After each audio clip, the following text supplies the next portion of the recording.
Hello and welcome. Thought we would do a impromptu again discussion Q&A.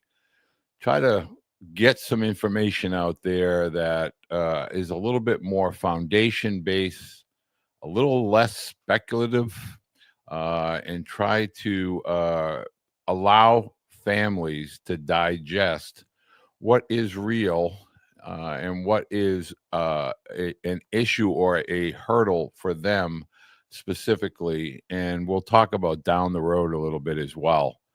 I want to let some folks jump on here, put my spectacles on. I want to let parents know if you have a question, you can go ahead and type that in. You can see it over there on the side. I will answer. You'll also find that other parents that have gone through the process or are currently going through the process, they may offer some insights, to lead to some beneficial information for you as a student athlete or a family of a student athlete. But first and foremost, a couple of items that I want to get out right away. One, approximately 600 subscribers away from 10,000. And we are here on December 18th, and we are approaching the holiday season. And while I do not think that I will get 700 subscribers to the YouTube channel, I would like it and appreciate it if you would do two things specifically. One, just hit the like button on the video tonight. Just engage with the video. That's going to help YouTube push the information out to more people that may be looking for baseball-related information. And I would love it if you would consider subscribing. It's free. It's not going to cost you a penny, and you'll get notified when I put out new information with regard to the college coaches or any topics with regard to youth baseball. Next, if you are a high school baseball coach, a travel baseball coach, somebody that does lessons, an instructor, anything and everything to do with baseball or softball, asking you to download the Baseball Bluebook app. I have a lot of high school coaches and a lot of athletes and parents that I speak with on a regular basis, and they're asked to download certain apps. And I always ask the parents, those companies have been around for maybe 5 or 10 years. The Bluebook has been around for over 100. It's a trusted resource. It is all upgraded. And there are exciting new features that we're going to be adding that I'm going to be discussing here in the upcoming discussion this evening. But put your videos out there. You'll be able to take all of your social media interactions, your videos. You'll be able to engage with potential college coaches when you're able to, i.e., your junior year in high school for NCAA, NAIA at all times. But go ahead and download the Bluebook app, create a profile. It's free. Fill out all of your information.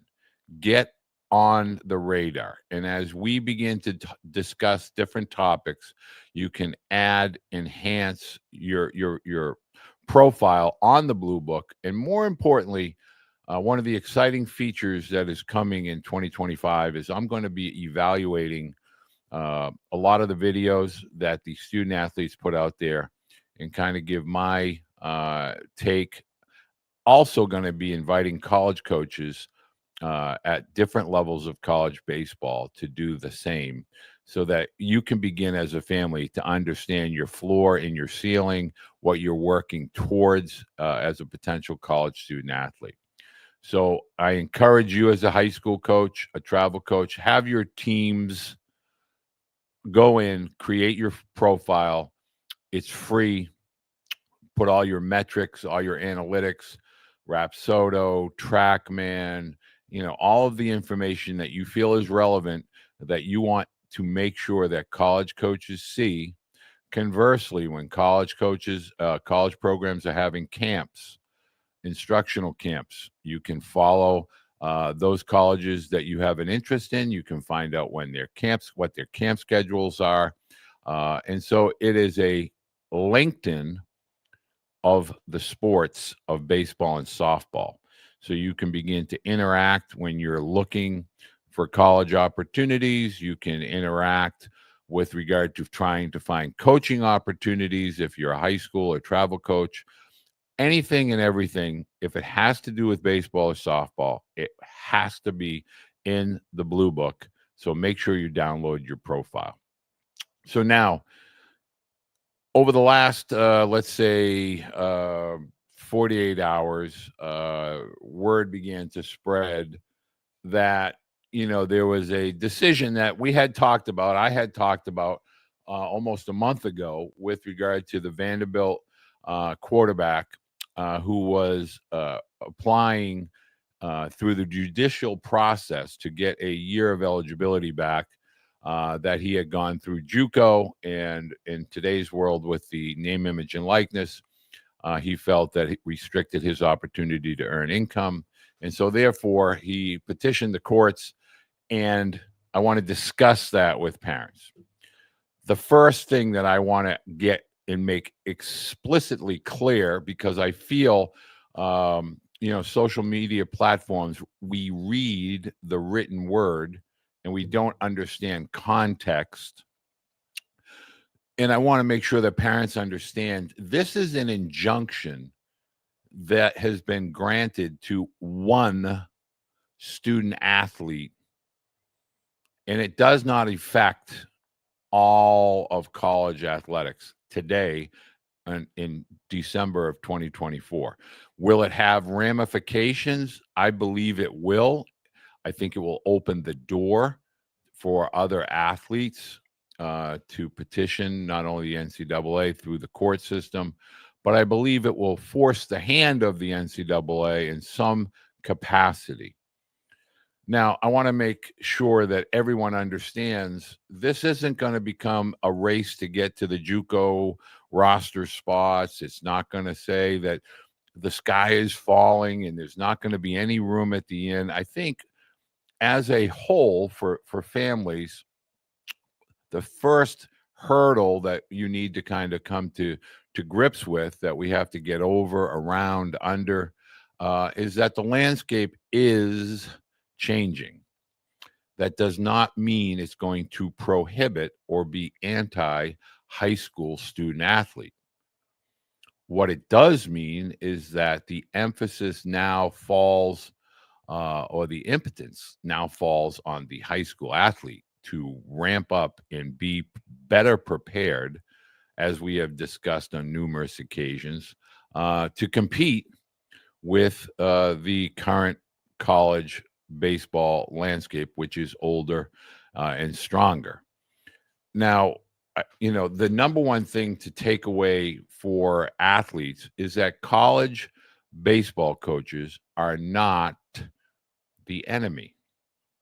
They are not going to avoid or not look at talent, at skill. But behind the skill, we must begin to look at the strength or size with regard to the skill. If it is a now skill set and the athlete has been taken care of, with regard to their workouts, I think those high school athletes are going to become very desirable. And I don't think the emphasis should be on how many years of eligibility am I going to have? Where am I going to get to play right away? And I think that if we want to look for a crack in the armor, if we really want to step back and widen the lens, instead of trying to throw everybody under the bus and say, this guy doesn't do it the right way, that school doesn't do it the right way, this program over recruits, let's just call a timeout for a second and really step back and think. College baseball has always been about the ability to execute against higher profile student athletes. And so you either can or you can't, period, end of sentence, end of story. And so if we really want to kind of look, the game has kind of done a full circle, and as I alluded to last week, what was old is now new again. As it pertains to recruiting, I think it's time to start looking at slowing the recruiting process down, not trying to worry about exposure, which 9 times out of 10 leads to your athletes being exposed. And instead of 8th, 9th, 10th, and even to a certain degree, 11th grade athletes worrying about exposure, who's going to see me? When are they going to see me? What do they think when they do see me? What about if we revert back to getting better, getting prepared to play, being the best that we're capable of being physically as well as skill set capacity, and not worrying about when am I going to play right away, and more about, okay, what do I have to do to be prepared to be part of a college baseball program?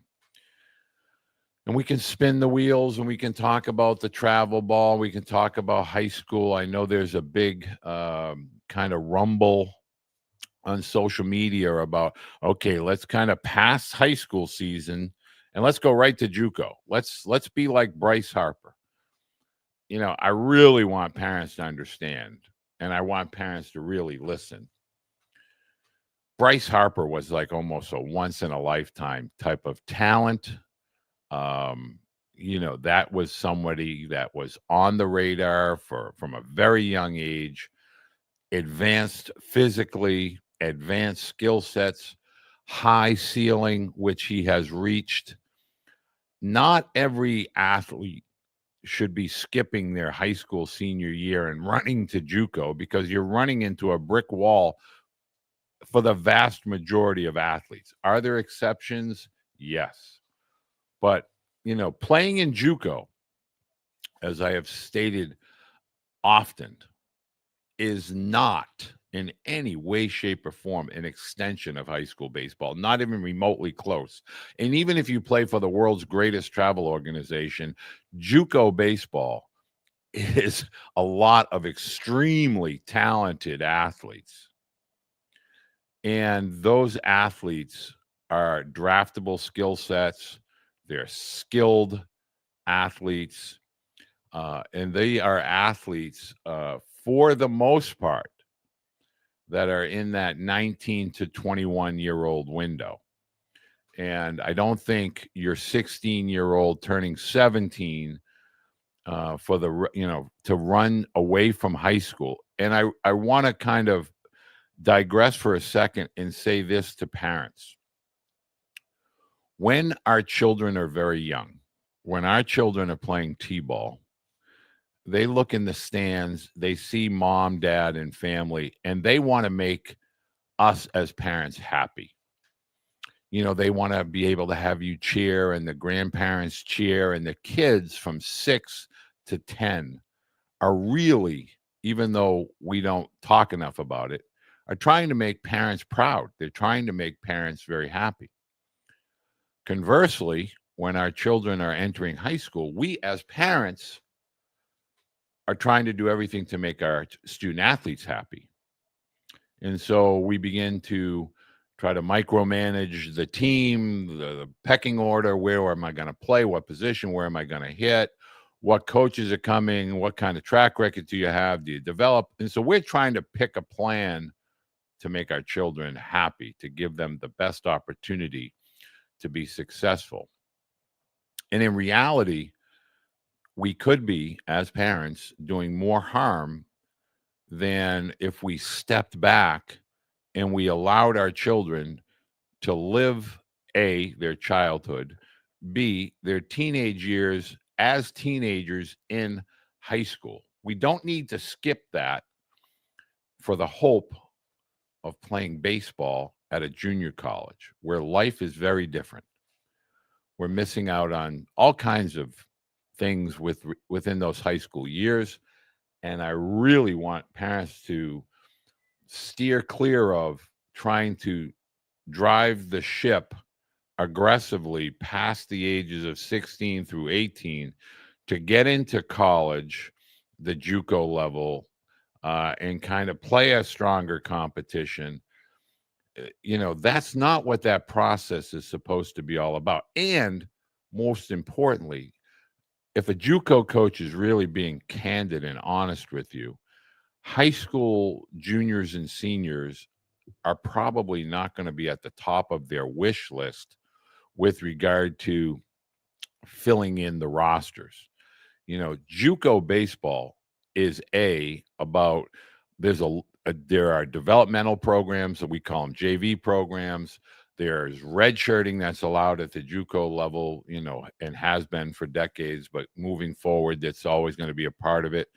And for most high-level Juco programs, it's 3 years to play 2. And that redshirt year, for most, is used in programs that are going to allow athletes to physically mature, skill sets develop. Then they're redshirt freshmen, and they're hitting the ground running. They're eligible for the draft, and then they're a sophomore. And then they transfer out to divisions 2, 3, 1, NAIA, etc. But with Diego Pavia, the quarterback of Vanderbilt, everybody seems to think, okay, now the route's going to be, let me go to Juco for 2 years, possibly 3. Not going to affect my eligibility. I'm going to go there, play right away. I'm going to become the apple of every coach's eye, and I'm going to end up at every school that is looking for a talented athlete. It just doesn't work that way. And I think what is not being said that needs to be said or should be addressed, and I know I'm getting a lot of texts here, so I'm going to answer those in a second. You need to be extremely talented to be a college baseball player. I'm not going to talk about strength. I'm not going to talk about size, height, weight, none of that stuff. To play college baseball at the NCAA 1, 2, 3. NAIAs, Division 1 and 2, Juco, NJCAA, California Juco, CAA. All of these divisions require skill, and college coaches are looking for skilled athletes. And no matter how you shake it, you can shake the bag. We can discuss this ad nauseum. We can have keyboard warrior fights on social media. At the end of the day, there is a finite number of college baseball athletes. There's let's call it 500,000 if we want to be generous, high school baseball players in total, varsity, JV, and then conversely, at the college level, we'll be kind and say it's 10%. You've heard me ad nauseum talk about the numbers, but the numbers are the numbers, which means 9 out of 10 high school baseball players are not playing at the college level. 9 out of 10 high school baseball players are not playing high school baseball. Excuse me, not playing college baseball. So those numbers cannot be, we can't squeeze more tube out of the tube, paste out of the tube. They are what they are. And so parents, Diego Pava was given an injunction that when it becomes a precedent for the NCAA, where Diego Pava is granted his additional year of eligibility at Vanderbilt, that would become grounds, and I'm not an attorney, nor do I play one on television. That would become grounds for other athletes in other sports to follow Diego Pava. This is a rule that has a lot of legs and a lot of runway in front of it.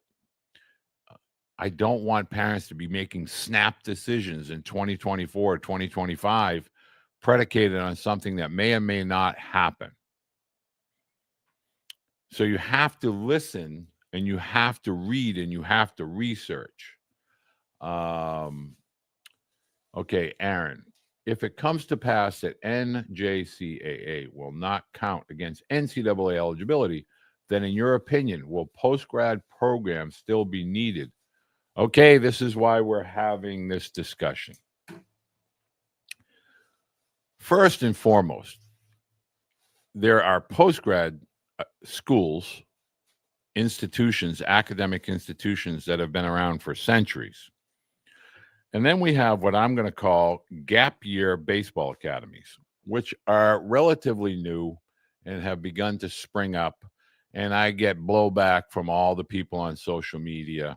They're an IMG model, they're athletic heavy, academic light.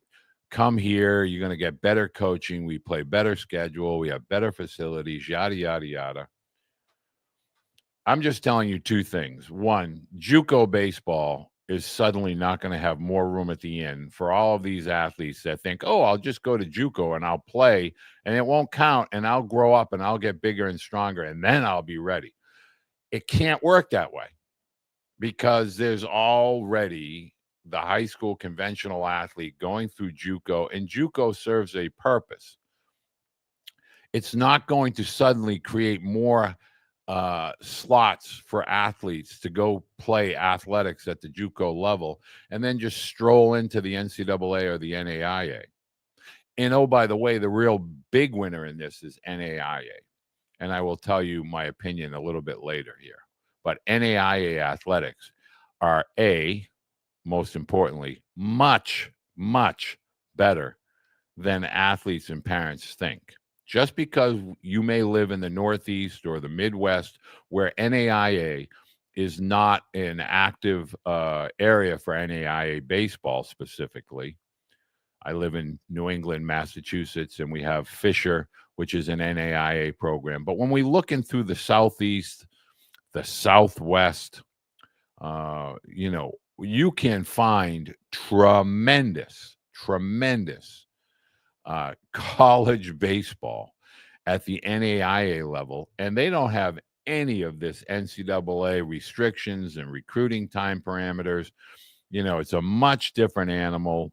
They're really aggressive with regard to the academic monies, the athletic monies, beautiful campuses, great coaching staffs, beautiful facilities and amenities. So rather than trying to run to Juco because of this one injunction that has been granted so far, I think parents and more importantly, student athletes are better served taking a deep breath, taking a step back and asking themselves, what am I looking for out of my college experience? Everybody I talk to wants to talk about name, image, and likeness and all of this money. This is all great. I think it's tremendous. And as a dad, as a parent of boys that played college athletics, I wish this was around when my sons were around, but it wasn't. And it really, it's not a big deal today either, because while we hear about all this big money that's getting thrown around, the one thing I want parents and athletes to be very keenly aware of is this. Name, image, and likeness, unlike Major League Baseball contracts or the way they used to be, is all about your production. If you're producing, you'll play and you'll get paid. If you're not playing or you're not producing, whatever you think you're going to get is probably going to go away. So be very careful about trying to chase money and college athletics. For the few select elite caliber athletes across all sports in the NCAA, there'll be packages and there'll be programs or collectives as they're called. But beware. If you're the big freshman coming in and you're getting paid a lot of money, there's a big bullseye on your son or on your athlete's back. And the realities of social media, you can get scorched, if an athlete is not living up to the burden of that expectation. So I don't want to go down that road. But with regard to recruiting, we don't know the full dynamics of what's going to occur at the Juco level. So don't try to run to your nearest Juco and say, I want to come here and not go to my senior year of high school. I don't think that's a good idea. 2, do not think because you're a good, talented high school senior that you're automatically going to step foot on a Juco campus and you're going to play for 2 years, because that's not going to happen for the most part either. Juco, NCAA, NAIA, they're all similar in the sense of those coaches are going to put the best student athletes on the field that will allow that team, that program, to be successful. That's why college coaches are there. It's not a popularity contest. They do not care at all about where you were ranked. They don't care about who got you into school. They're not worried about upsetting your parents. They're not worried about upsetting anybody that may have recommended you there. If you are executing and you can play and you're a /team guy, great. If you're a me, I'm not hitting enough, I should be starting kind of guy, pouting, I got to take my talent elsewhere, I'm going to decommit, that's not going to last very long. Next topic I want to cover is I'm getting a lot of questions about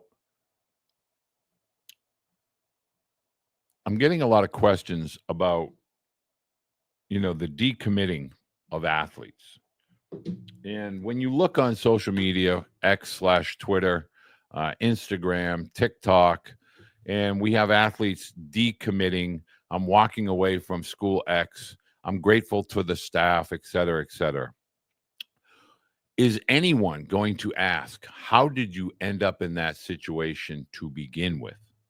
It's very easy for parents to say, hey, this coaching staff is they're bad. They're over recruiting. They're just cutting guys left and right. And maybe it wasn't that. Maybe some people have blinders on, athletes, parents, recruiting gurus, and they're just trying to plug people in so that they can puff their chest and say, I'm going to this school or that school. Because if it's not the right fit before you get there, when you get there, it's just not going to magically begin to work itself out. That's not what college athletics are about. And the other thing is, and I'm not here to protect college baseball coaches, but I get a lot of parents that will say to me, boy, this guy, when he recruited my son, he loved my son. He told him he was going to have every opportunity, and he's there, and this guy stinks. And all of a sudden, he became very militant, and he's yelling at my son. Newsflash, college athletics is a mental and physical demanding component to college athletics at the college level. And if college coaches cannot push a student athlete to a breaking point to see what they do when they reach that, and it's in the fall, how could they possibly put their faith in a student athlete to compete, pin his ears back, and go forward in the spring when it's the heat of battle? This isn't the college coach's fault. This isn't the college coaching staff's fault. They are going to give you an opportunity. What you do with that opportunity is not up to the college coaches. It is up to the athletes and the parents, which leads me to tonight's discussion. In 2025 and 2026, it's going to be a challenging landscape for high school student athletes. So what are you doing about that today? What are you as a parent and what are you as an athlete doing to prepare? If you're trying to go out and you're trying to chase camps and showcases and you're trying to hire people to fix a problem, that is when things begin to end in disappointment. And so then obviously, when I get this point and parents will push back and they'll say, well, what it is that you do? You post on Twitter and you're getting this guy. Here's what I do. I'm creating a plan, a thorough and complete plan there's an evaluation, and then I'm plugging in access to strength people and skill people, and then I'm talking about the academics. I'm talking about the college process in its entirety. And and the guys that I work with tend to be where they go for 4 or 5 years, because I'm working with parents and we're talking about college experience in baseball being a part of that process, not the total experience. This isn't about Juco, go get better 5 years and be 26 years old and playing Division I athletics. The dance at the Division I level, and oh, by the way, the Division II and III level of the NCAA, as well as the NAIA, the 4-year schools, they are really going to be locked and loaded with talent. It's going to be dispersed, hopefully in an even capacity that will allow all programs at all levels to compete, which I think is great. Nobody's going to be able to monopolize talent, in the reserves and then try to get those people to develop after a year or two. Now it's going to be incumbent upon college programs, staffs, to evaluate properly, to develop properly. Yes, they're still going to develop athletes in college, I promise you. And the next thing is, it's going to be up to the athletes to execute. The only way you stay between the lines is you're performing up to your skill set, your ability levels. You don't have to be magic every day. You don't have to be 4 for 4. You don't have to strike out 18 every game. You have to be a competitor. You have to be a warrior. You have to have that mindset, the ability to flush. So 2025 and 2026 is about preparing. I go on to these Facebook groups. I go on to these groups and I listen to these people. And there's so much misinformation. It's not bad information. It's just misinformation that most families, not all, can't utilize. Meaning, if we go to let's use a platform, we go to X, Instagram, and Facebook groups, and there's 25 to 80,000 people in a Facebook group. And let's say we're talking about the topic of Division I baseball. Folks, they only have 12,000 as of today, soon to be approximately 10,000 athletes competing at Division I level. 10,000. That's all rosters. That's not the active participants. That's a 34-man roster.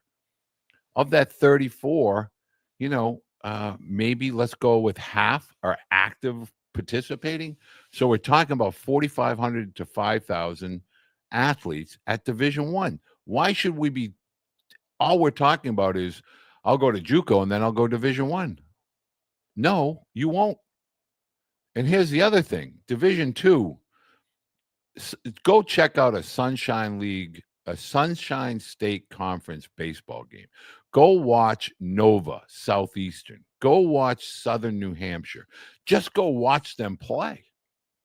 Division II baseball is not a step down. They just are for different caliber student athletes, meaning they want smaller campuses. They may want certain sections of the country.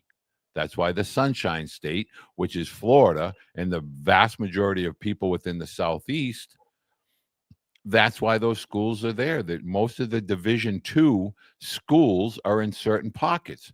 Conversely, NCAA Division III, that's a large part of that is in the Mid-Atlantic Northeast. It's an academic-oriented college experience. So for 2025 and 2026, parents, you need a plan. And it starts with, let's do an evaluation. Parents, no different than a yearly physical. You as a parent, I'm 62 in March. Every year I go for a physical. My hope is that my physical comes back and everything looks good and my blood work and so forth. But if there's anything on the chart that the doctor says, oh, that could be an indication there's trouble on alley 1, canary in the mine shaft, as my doctor would say. Same thing for you as a parent. let's get an evaluation. Let's get somebody to look at my son and say, okay, your son has this type of skill set. If I were you, I'd begin to work in this capacity. Now, you get a lot of parents that will get mad at me when I go back to them and say, okay, we're going to have to stop and back up for a second and redo a few things, and then we'll begin to look to proceed. Sometimes the best thing to do is get your evaluation and then work on those things that are negatives or weaknesses and then proceed. We don't want the bus or the train or the plane moving forward and we're not ready yet. So evaluate, find out where your athlete is all about. Next, what do you want out of college? What is it that you really want out of college? Is the degree important to you? Is it not important to you? Because if we're really talking about the masses and not the top fraction of the high school athletes that aspire to play professionally, like if we really get to the reality and the nuts and bolts of this thing, let's just be kind and say 98% of all college athletes are never going to sniff professional baseball. If that's the case, what do we want to maximize from our athletic ability with regard to our college experience? Are we looking for, a group that we can begin to network with beyond college? Do we want to be in a certain part of the country? Do we want a certain academic, acumen where the degree, whether it's in architecture or economics or law or pre-med, et cetera, will allow us to have a certain quality of life? Because if we're just chasing the baseball rabbit at some point, 98% of college athlete, it ends in college. That rabbit is going to be done, upon graduation, of college. So what is the college experience for your student athlete? And then we always talk about the geographics and we talk about the culture and the social and the size. Do you want the big school, Big Ten, that type of thing? You need a plan.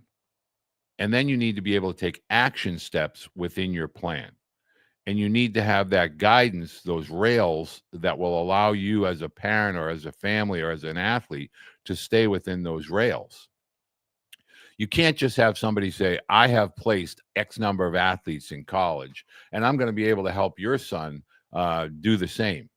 Different world, different landscape, doesn't work that way. And you really want to make sure that you take an individual approach to college, your college experience for your student athlete, not somebody else's 5 years ago, 10 years ago, 15 years ago.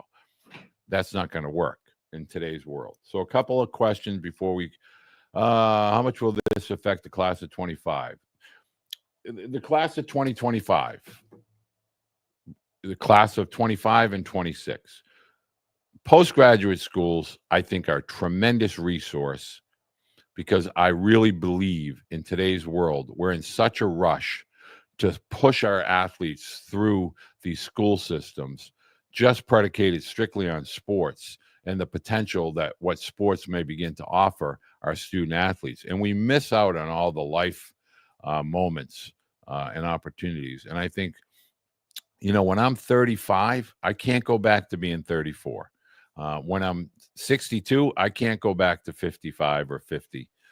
But when I graduate high school and I think I know everything that I need to go forward, the ability to kind of utilize that post-grad year through the mental and physical maturation dynamic of life, not just baseball, but life, it broadens my network. It broadens my my outlook, my preparation for college. I think there's a lot of value that we just kind of dismiss because all we're really worried about is where am I going to go play baseball the following year. This year, I have 7 student athletes that I worked with that are at Postgrad Academy. There's one from Canada. There's a couple from Texas. There's a couple. There's one from Iowa. There's a couple from the Northeast. They're all having the time of their life. I've tried to share that with parents. Some people take advantage of that. But my point is, they're all looking at this now that they're at the halfway pole of their postgraduate experience and saying, wow, what a tremendous experience this is. I've not had one family, not one. And again, Canada, Texas, California, New England, Iowa. And they're at some really great academic schools: Phillips Andover, Phillips Exeter, Lawrence Academy, Winchendon, Deerfield Academy. These schools. So the postgrad experience is an elite opportunity for a student that values the balance of academics, culture, social, being away from home for the first time, learning how to live with a roommate, and kind of being prepared to be a good college student, as well as a good college potential student athlete. So 2025 and 2026, JUCOs are already loaded. And if you don't, I think we're going to see more JUCO legislation, for lack of a better term. We're going to see more verdicts similar to what we saw with the Vanderbilt quarterback. The NCAA is going to have to make some changes. I believe they will. If I'm marking and I want to kind of see through a crystal ball, I could see a 5-year eligibility window at the NCAA, one being that freshman year that, kind of like in the old days of Pistol Pete Maravich, no freshmen are going to play at the varsity level. There are freshman teams, developmental teams. I could see that type of situation happening. But I don't think we're going to see JV teams, for lack of a better term. JUCOs will not become JV teams for college athletics. Now, I did get a question here on X/Twitter that I want to address. Over the summer, I brought forward, and there was a great CNBC discussion on this very topic. And I want to let parents know, I've emphasized this point for years, whether you started listening to me on Spaces or Clubhouse or whatever the social media platform. There's going to become a professional component to college athletics. I want parents to understand that while we're looking at college athletics through the lens of our student athlete, large venture capital companies, the same people that are infiltrating, and I'm using that word specifically, infiltrating youth sports, i.e. Perfect Game, other entities, these venture capital, large monetary corporations are going to start to find their way into college athletics. So the sooner that you begin to understand this as parents and as athletes, the better prepared that you can be. And I think it's important for you to understand that with the financial investment, I think you're going to find that these college conferences that we now categorize teams with or associate with. If I say LSU, Vanderbilt, Alabama, you think SEC. If I say Clemson, Florida State, Virginia Tech, you think ACC, et cetera. But now with the dissolving of the Pac-12, formerly the Pac-8, the Pac-10, Pac-12, and now we're kind of down to that P4, which is SEC, ACC, Big 10, and Big 12. I think we're going to see a professional division of college athletics kind of create their own, for lack of a better term, division. And these big corporate entities are going to begin to invest in these athletic departments. Now, this is not anything new, by the way.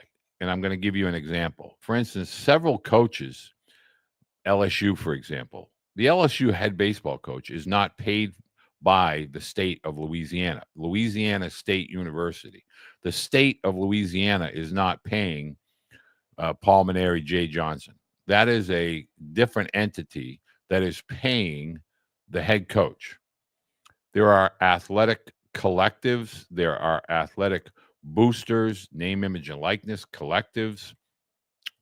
And I think you're going to start to see large venture capital companies begin to invest large, significant amounts of money into these college programs. Now, they may be done through a new conference or conferences or individual schools within this new professional division, that you're going to invest in the brand of the SEC, the brand of the ACC, the brand at Alabama, the brand at LSU, et cetera. And some of these investments will be in the billions of dollars.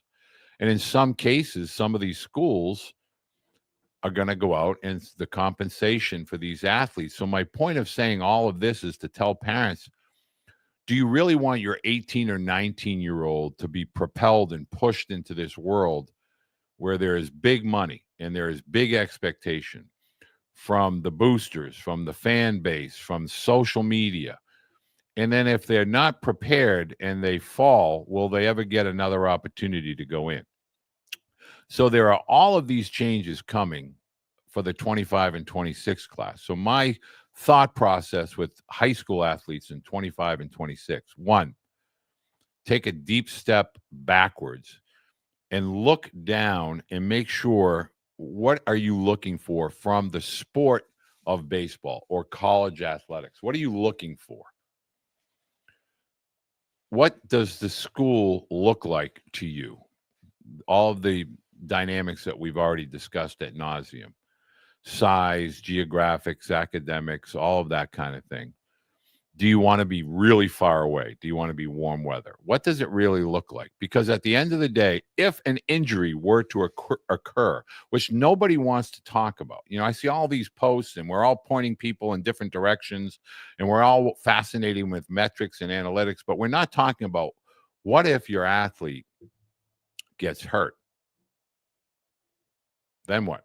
What's the plan? Because are you going to be given time to stay in that program? What if it's, a Tommy John and that's a 2-year window? And I've lived that. Some guys recover quicker. Some guys recover slower. Am I going to like the city I'm living in? And do I like the coaching staff? Is the coaching staff going to be there for the long haul? Are they going to be one of those coaches that gets highly sought after during the coaching carousel in May and June? In other words, there's so many things and variables that are out of your control as parents and athletes that you're not putting into the equation. And you're being told, oh, we did this and this is what you should do, Mr. Facebook group person, or, Mr. Social Media, you should do this because we've done this for the last 10 or 15 years. There's nothing relevant. Every college coach that we talk to on Thursday evening is out here telling us the new reality, but yet we got people saying, oh, don't pay attention to the man behind the curtain. That is the man. That is the head coach. That is the recruiting coordinator. That is the person we should be listening to. And so that's really what's most important. And no matter how good you as a parent or how good your travel coach is telling you that your son is, the ultimate evaluator of your student athlete is the prospective college coach that your student athlete wants to play for. So you better know the answer to that or have a good idea what that college coach is really thinking, what they're really saying. Hey, we're going to give you the opportunity to come in and compete. I heard opportunity to compete. I didn't hear you're going to be my starter. Got to listen to what the college coaches are saying because they're the ones that are calling the shots. The Juco rule. Okay, I want to make this as crystal clear as possible. The Juco rule. There is no Juco rule. It's one athlete. If that athlete is, in fact, officially granted their extra year of eligibility, that one athlete and that one judgment will provide grounds for other athletes to follow into from other sports, which will lead the NCAA to be proactive. And I promise you, by April 7th, parents, athletes, get a piece of paper, write this down. April 7th, 2025. Circle it and put it on your refrigerator because between now and that date, April 7, 2025, there is going to be a lot of discussion, a lot of arguments back and forth, a lot of suggestions, a lot of opinions. Nothing is finalized until April 7th of 2025 with regard to college baseball, college athletics. That's at Division I level, April 7th, 2025. Juco athletics, nothing is different in the spring of 2025. Juco baseball starts in approximately 45 days, 50 days. And I promise you, if you take the time to go watch a Juco baseball game, any level, anywhere in the country, you will be stunned at the number of studs that are playing Juco baseball. We just rip these names around, but I can tell you, Iowa Western. Like, we want to talk about Chipola and Blinn and San Jacinto, and we want to talk LSU Eunice and, a lot of these schools that you see on the radar of Baseball America and other publications. But Iowa Western, Gloucester in New Jersey has an unbelievable Division III JUCO program. Go watch one of their games. Northern Essex in Haverhill, Massachusetts. Go watch one of their games. Go look at the talent and the skill at the JUCO level. So JUCO baseball is not going to become the messiah of college baseball. You're not going to be able to run there as a 2025. Oh, by the way, I just think, you know what the heck? I'm just going to go JUCO. It's not going to work out like you think it is. I'm not trying to be a negative Nelly. I'm trying to be realistic and say to you, look in the mirror. Are you ready to play college level baseball? JUCO is nothing like your elite triple prospect platinum travel team, and it's not like your high school team. I don't care what 6A, 1A, 5A, 4A state championship. It doesn't work that way. You can be the best team, and I lived in Louisiana. My boys live in Texas. I've seen some dudes at the high school level, and they're redshirting at a JUCO. State players of the year, 5A Louisiana state players of the year, not getting recruited, not playing JUCO. They're being redshirted. So if you're a parent or you want the answers, JUCO is not going to become the yellow brick road, and it's not going to just open up a runway to Division I with name, image, and likeness money raining all over the place. Get a plan. Get an evaluation. Talk to baseball people. Talk to scouts. Talk to coaches. Ask them, what do you think of my son's skill set currently? As a parent, know what the metrics are for the college levels. I have them all listed in that book right there, but, look on Google. Look on, any search engine. What's the average foot speed of a Division I baseball player? NCAA, NAIA. What's the average, velocity of a pitcher? What's the average, velocity across the diamond? Ask scouts.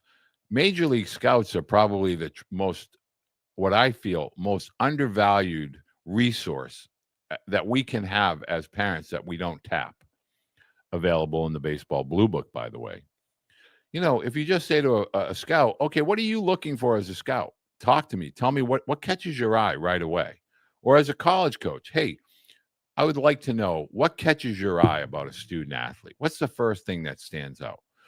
I think most of them will say body language, and then most will talk about their communication. They'll talk about their athleticism. Then they'll talk about their physicality. And so get those answered and then develop your game plan. But don't run after JUCO and think you're going to go do 2 years or 3 years there. It's not going to affect your eligibility. I promise you the NCAA is on top of this. April 7th, 2025. So in closing, and I have a lot of people that are sending me messages. In closing, what I want to let what parents know, the sky is not falling. You need a plan. The world is not collapsing. Nobody is trying to penalize the 2025 or 2026 high school graduates. The reality of the situation is now there is more transparency. There has never been a time in the last 20 years at any point in time where there's been an easy transition for high school athletes into college athletics. It's just now there's more light, there's more attention. We can go onto a social media platform and somebody over here is saying this and somebody over here is saying that and somebody over here disagrees.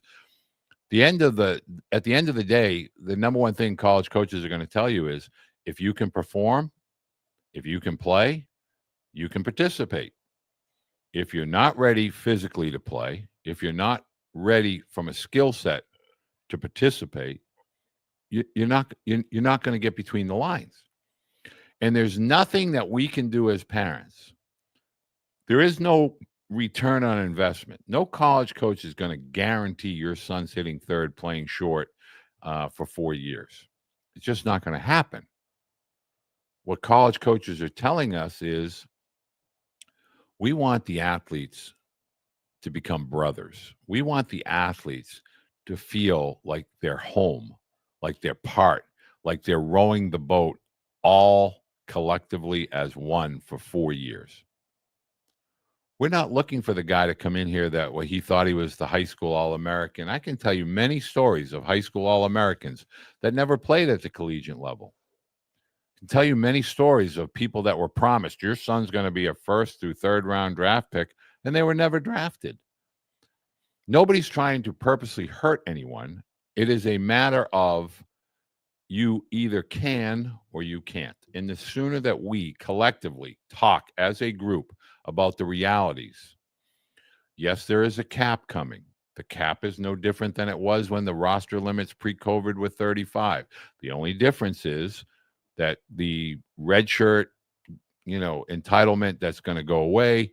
April 7th, they'll have some sort of a injury IL or injured reserve type of situation, I'm assuming. Don't know that to be a fact yet. But, when I read this, okay, there'll be 24 scholarships and 10 walk-ons. No, there won't. Some schools will keep it at 15. Some schools will keep it at 20. Some schools might go up to 34. But not everybody's going to party on the same level. They're not. It's just not going to happen. Some schools may elect to keep their rosters above 34, but not opt into the settlement. Those decisions have yet to be finalized. The Ivy Leagues, just recently with regard to football, have opted to play in the championship series. Excuse me. The Division One, what used to be called 1AA, not the bowl division. And so the Ivies are making a decision for football to do that. I think there may be something similar to that coming in the future, potentially for baseball. But my point is 25, 26 high school athletes, high school graduate families know what the skill set levels of your athlete are, know where their fit is. Take a deeper look at NAIA. Take a deeper look at NAIA baseball. I'm not saying this because Dave Serrano is at Johnson University or Victor is at Ottawa in Arizona. I'm just saying to you that NAIA baseball is truly going to be elevated even more so than they currently are. And if you don't believe me, go watch a Cumberland, go watch an NAIA Division I or Division II game in the Southeast or the Southwest and really look at the skill. Those guys want to be between the lines. And I'm going to wrap this up by using this analogy. There was an NBA, I believe, NBA, could have been an NFL player, and they had a TikTok 60-second clip. And it talked about the difference between somebody that's hungry and they are eating mayonnaise sandwiches or, tomato sandwich, or somebody that has a cupboard full of food and they need to eat. You really need to understand how that analogy works. How hungry is your student athlete? Are you putting all the food in the refrigerator in the cupboard and they just get up whenever they feel like it and they just put food in their belly? Or are you really giving them the idea of, you know what, you got to really work for this? How hungry, how bad do you want it? How bad do you want to eat a steak as opposed to a mayonnaise sandwich or a ketchup sandwich? And I've eaten a lot of those. You got to be hungry to be a college athlete. You got to want it more than the other athletes. You got to be prepared. And we can't look for the quick fix. And Coach Tyner, who I think is gold, and if you haven't watched an interview with Coach Tyner, go on my YouTube channel and find a discussion with the Tiger. Coach Tyner kind of gave me an analogy, a friend that he works with. When I'm talking to parents, they're not talking to me to fix their problems. They're talking to me to give them the right approach, the right plan, to point them and provide access. And there's a big difference. And so parents, don't panic as a 25 or 26. There's going to be opportunity. Make sure that your athletes are prepared for those opportunities when they do arise. The last thing I want to tell parents is this: talk and discuss more with the college people in your community. Find out what's the retention rate at your university or college with your freshmen. I think you'll be shocked by the numbers. The next thing is the academic piece. What is this college or university going to provide for academic guidance, support, et cetera? Because that really is the nuts and bolts. And for those people that want to tell you, oh, college athletics is going to become nothing but days at the beach, kicking your feet up, you don't have to worry about grades, because grades aren't going to be a part of it. There's not going to be any, GPA requirement or clearinghouse. Nobody's going to care. That is not true. And if it is something that somebody is telling you, is that something that you want for your student athlete? Really? I mean, I don't think that that's what we want to make college is about, like Animal House, and we cruise through as a baseball Animal House. I just don't think that's the type of college experience that either you as a parent want to pay for. B, you want your student athlete to take on student debt or student loans, because at the end of the day, college is affordability, geographics, academics, athletics, put them in any order you want. But those are the four things that you should be talking about. Parents, if you have a question, I encourage you to put it down below. I'm easily found on social media under Coach Beede. There are a lot of people that disagree with me. Nobody has all the answers. I never claim to have all the answers. I often will ask college coaches, as I did last evening and yesterday afternoon, when I don't have the answers. And I'm wrong. And when I'm wrong, I'm wrong. I tell people that. But what I do here on YouTube or X or any other social media platform is provide guidance. I am your guardrails on the bowling alley of baseball, so that you don't throw a bunch of gutter balls. So you don't say I'm decommitting and reopening my recruiting. That should not be a part of your college experience. I want to say thank you to everyone that submitted questions. I am going to answer a few of them privately because they're specific and I don't want to put them out, for general discussion. If anyone has any questions, you can DM me. How do you see the changes affecting the 27s? Okay. King family. I hope this is Greg. 27s, and I'm going to really sit up for this. 27s, 28s, and 29s. Do not think about college baseball. Do not let anybody tell you you need to be thinking about college baseball. If there's anything that we're learning as 25s and 26s here in 2024, don't rush your process. For the love of baseball, if you're a 27 or 28 or even a 29, which makes me uncomfortable to talk about because that's 5 years from now, and that would mean you're an eighth grader. We don't need exposure opportunities. We don't need to talk about college. Get your affairs in order. Please make sure you're the best version of yourself from 24, 25, and 26 as a 27 or 28, so that you're prepared for what 27 and 28 looks like from a college athletic experience. Get your grades in order. Get your body, your strength. Here's the 5 S's, right? Size, strength, skill, speed, school. Get those 5 S's. Like, polish up your resume. Make sure you got everything in order. So when the bell rings for your 27 in August of 2025, okay, I can begin to look around. But here's what it's going to look like in 26, 27, 28, and beyond. professional divisions, higher level skill is going to be in college, staying in college, because they are incentivized to stay in college. They are faster, they are stronger, they are more skilled, they are more mature. So get up to speed and be prepared when your feet hit campus to compete. Do not worry in any aspect of travel baseball, high school baseball, summer, spring, fall. Don't chase college recruiting events. If you're going to a college camp, go to meet the staff, go to learn what it is they are looking at, looking for. How do they identify talent? But don't go to get recruited. If they do want to talk to you, they will talk to you. You don't have to initiate that. But if you're a 2027 or 2028, most coaching staffs are going to follow your progression, your progress as an athlete.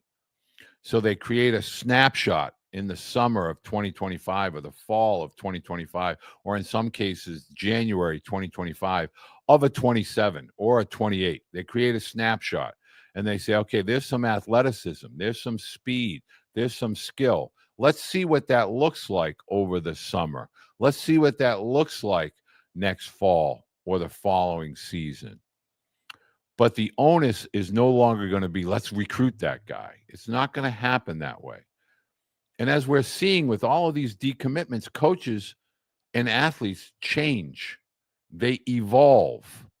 Some don't evolve to the level that was anticipated. A variety of reasons. But don't think about, and don't let anybody tell you you need to be worried about college recruiting as a 2027 or 2028. If you want to prepare properly and you want to have access to the right strength people, the right instructors, the right academic advisors, things that may be important or, more importantly, relevant as your athlete matures and gets older, that's good. But trying to chase a college coach to say, do you like my son? Do you want to recruit my son as a 27 or 28? Some of these coaches are putting the brakes on 25s and 26s until the spring of 25 or the fall of 25. They're not worried about the 27s or the 28s. So pull the reins back. Get your body right. Get your mind right. Get the 5 S's under control. Control what you can control. Be informed. Well done. Well, thank you, Dan. And so, Canes, regardless of Juco outcome, the top one. Okay. And I know Dan is wise to this. And I really want to say this from a position of not as a dad of somebody who played Division I baseball. I want to talk about when I'm talking to college coaches. You hear me. You see me talk to college coaches. Every college coach at every level, NCAA, NAIA, Juco, I've talked to them all, and they all say the same thing. They all tell me athletes have to be physically prepared, mentally disciplined, mentally tough, and when they get pushed or knocked down, coaches want to see the athletes respond, not bundle up and call mom or dad. The top 1% of college Division 1, 2, 3 baseball, 1% get the opportunity to play professional baseball.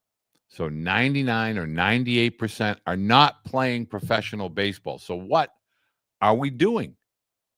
What are we spending resources? And that includes time.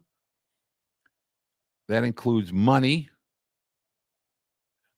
equipment, trainers. What are we doing? What are we spending our time and resources on? But more importantly, why? Why? What is the why? Because if we're not going to become a major leaguer and you're not going to make any significant income as a whole, yes, some are, but not as a collective whole, what are you playing baseball for? Do you love it? Are you passionate about it?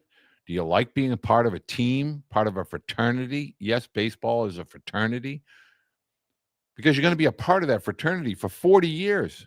My son has his 10th reunion of a national championship this coming January. And some of those guys have not seen each other since they left Omaha in 2014. That's a big part of the why. I want to go to Vanderbilt and hope we win a national championship, the first national men's championship of any kind at Vanderbilt University. I want to go to Vanderbilt. I want to get an economics degree. I want to get a quality degree. And they don't give those away in a Crack-A-Jack box.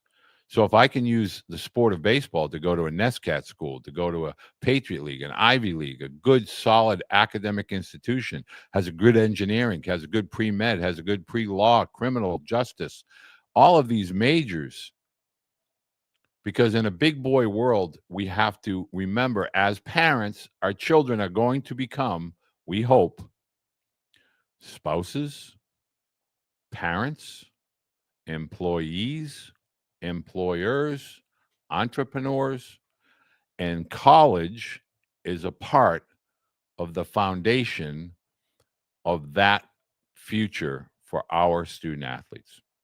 Period. End of story. I appreciate everybody taking the time to watch, to submit their questions. If you have any questions, please feel free. I encourage you to download the Baseball Bluebook app. It's free, for gosh darn sake. Create a profile. Put your videos on there. Let me know when you do that. Let me take a look at your videos. Free. It's free. No charging. It's free. Download the Bluebook, create a profile. Thank you, and have a great holiday week ahead. Happy Hanukkah. Merry Christmas. Happy New Year.